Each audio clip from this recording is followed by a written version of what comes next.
And we are back. It's your boy Big Vern. Y'all know what it is. Welcome to App Stupid.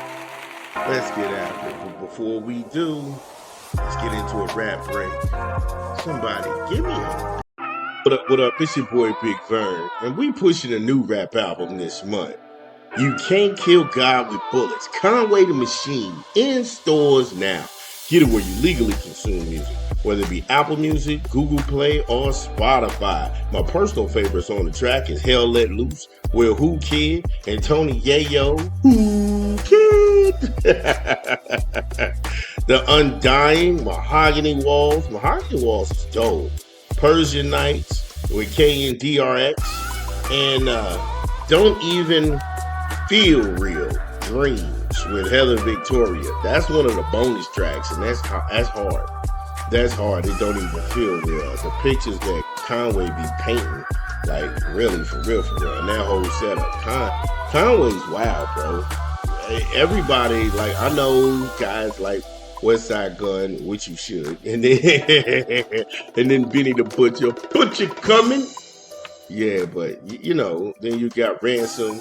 Yeah, man, I really rocks with Griselda for real, for real. But make sure you go get Conway the Machine. You can't kill God with bullets. In stores now. Yeah, make sure you go get Conway the Machine. He did his thing. Can't kill God with bullets. We thought it was hard. We got a zero. We got a zero rap album. We getting ready to push that. That's hilarious. Anyway. So from the Rose Bowl, we go to the Capital One Orange Bowl, and Texas. Texas Tech, Texas Tech. Now, if you don't watch Big 12 football, what Joey McGuire was able to do for the Red Raiders, they were having a lights out season. That defense was reminiscent of the 84 Bears. I'm being honest with you. At every position, from the linebackers to the corners to the edge rushers, these dudes were insane. I'm talking about creating havoc, breaking pockets, chasing guys down. Hell, they even had safeties that was out there playing angry, knocking you out once you touched and you act like you was gonna catch that ball. They was laying you out. I mean, it was rough and tough football at its best. I loved every minute of it. But when they made the college playoff and they gave them a bye, they set them on a collision course with Oregon. Now, Dan Lanning is the most competitive coach out there. I'm not going to hold you. He is not playing any games. He is not smiling at you to think, hey, this guy, this is a good team. We got to be. No. In Dan Lanning's mind, what he wants to say is, fuck you. You're not better than us. And I'm going to show you. It's levels to this. That's him. That's who he is. And it's okay. He is built that way. He's built his defensive coordinators that way. He's built his offensive coordinators that way. So coming into this game, all you heard about was how Texas Tech's defense was all world and how Oregon was made to be slaughtered. And none of that happened. None of that happened. This game was a classic case of the bully getting bullied. This game was a classic case of the bully getting bullied. Texas Tech defense, again, they were held in check. They were held in check. I'm just not going to, there's nothing I can say about the level of defense that Texas Tech played.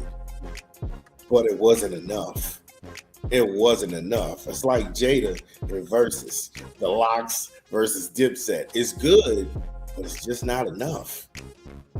Oregon's defense was like, oh no, you must have forgot. You must have forgot. We were the Big Ten champions last year. We had a bye. We were shutting people down. We ran roughshod over this thing. Oh yeah. They didn't forget about that. And what you had was Oregon pissed off that they had to play JMU because that's not a respective team worthy of Oregon's talents. And then they set their sights on Texas and Texas Tech, and they proceeded to beat the bullshit out of the Red Raiders. Oregon is no joke. The Ducks They held the Red Raiders to 215 yards of total offense, 137 through the air, and 78 yards on the ground, limiting them to about 3 yards a play. That is efficiency at the highest levels. That's efficiency at the highest levels. I like Joey McGuire and Mac Leftwich, but the inability to score points quarter after quarter was embarrassing for the Lubbock, Texas faithful. It got dark. And just as you was like, hey, look, they're going to turn it around. They're going to make a drive. We got fumbles. We got guys batting down balls at the line of scrimmage. So that just tells me that the front four of Oregon was pushing that O-line around and making it hard for them to go ahead and pass downhill. In Texas Tech, the team is not built to come from behind and score points. If the defense doesn't have takeaways and points, it's going to be extremely hard for the offense. And we witnessed just that. We witnessed them get broken down. We witnessed them get taken advantage of and ran out of town. Brahim Morton, he had a game he'd like to forget. 18 of 32 for 137 yards, no scores, 2 picks. He ran 6 times for negative 32 yards. This man was running for his life, and all he amassed was negative 32 yards. I don't think I've ever seen that stat ever in my life. Unequivocally horrible.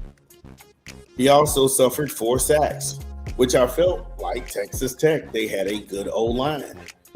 Oregon showed me they didn't. Oregon showed me they didn't give a damn who they bought and put on the line. Wow. Jacoby Williams, he was a bright spot in a dark afternoon. He had 13 grabs for 81 yards, no scores. He was averaging 6 yards a touch. He was also targeted 5 times for 17 yards. Terrence Carter Jr., 9 catches for 72 yards. That's it. The Big 12 champions would have to deal with a fierce revelation that the Ducks would not be denied. They had to square that up. It was a baptism, ladies and gentlemen. And for those of you all new to the program, when you get your ass baptized, it's soul searching after that. You had a come to Jesus moment. And that's not saying anything bad about Texas Tech. That's not saying anything bad about Joey McGuire and his staff. That's not saying anything bad about the kids out there on the field. But ladies and gentlemen, it is levels to this shit. It is levels, and they levels above y'all. And that's not an easy thing to admit. But don't bullshit yourself. They just levels above y'all. Dan Lanning's record while he's at Oregon is 35-6 with a Big Ten title and a Pac-12 title to his bona fides. He's got high caliber coaches. He's got quality athletes. They blend well to the culture in Eugene. And right now, he's on a collision course with Indiana and a run back. They running this back. This is the Big Ten championship. And this was the Big Ten regular season game where Indiana went into Eugene and ended up pulling off the upset. But now these two, they get to run it back. This is what it's all about right here. But damn, Oregon Ducks. Y'all know the drill. Yeah, it's your boy Big Vern. Y'all know the drill. Get in the comments whether you agree or disagree. Let me know what's going down. It's your boy Big Vern. We'll be back.